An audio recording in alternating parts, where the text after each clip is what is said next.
Ne lui demandez pas ce qu'elle ressent lors d'une crise d'épilepsie, Florence n'en sait rien.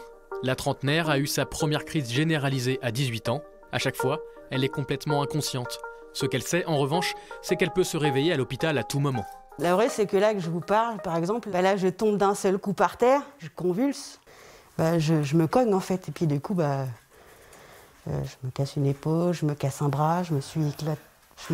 J'ai eu des broches là au poignet, j'ai eu la face refaite, le nez cassé. Florence vit chez sa mère, où elle est également surveillée par l'incroyable Loli, capable de prévenir Florence environ 30 minutes avant une crise.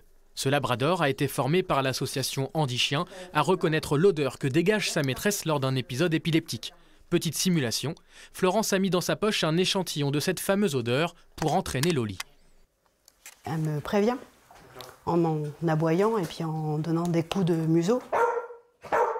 On appelle ça des pocs. Et donc du coup, ça me permet à moi de dire Florence, tu vas faire une crise, mets-toi en sécurité. Alors direction le canapé pour réduire les risques de choc et de blessures. Florence s'installe, Loli aussi. C'est la position en fait où elle apprend à se mettre. Ça n'empêche pas les convulsions, mais du coup ça me permet de moins me faire mal. Avec le poids de la chienne, on bouge moins. Florence et une grande partie des 700 000 Français atteints d'épilepsie souffrent de l'ignorance du grand public. Avec 4 000 nouveaux cas par an, l'épilepsie est répandue et pourtant mal connue. L'épilepsie est une maladie neurologique et non pas psychiatrique, comme on l'entend encore beaucoup. Il ne faut surtout pas mettre quelque chose dans la bouche d'une personne qui fait une crise d'épilepsie, surtout pas. C'est très dangereux à la fois pour la personne qui le fait et pour la personne qui est en train de faire une crise. On ne peut pas avaler sa langue.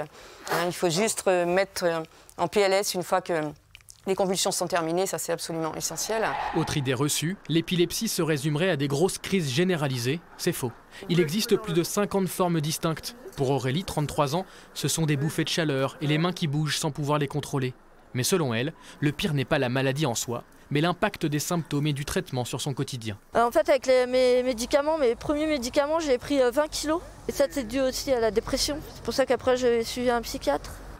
Ce qui m'énerve, c'est le fait que quand on cherche un travail et que on se dit que les gens ne veulent pas de nous, parce que par exemple au travail on en fait, et que direct on est jugé, et que direct les contrats s'arrêtent, parce que les gens ne veulent plus de nous à cause de ça. Pour moi c'est un peu une honte d'avoir ça. Parce que c'est pas quelque chose qu'on doit montrer, quoi. Difficulté de trouver un emploi, interdiction de conduire une voiture, la vie d'un épileptique est rude. Ce qui pourrait la simplifier, c'est que tout le monde en soit conscient et que les regards changent sur la maladie.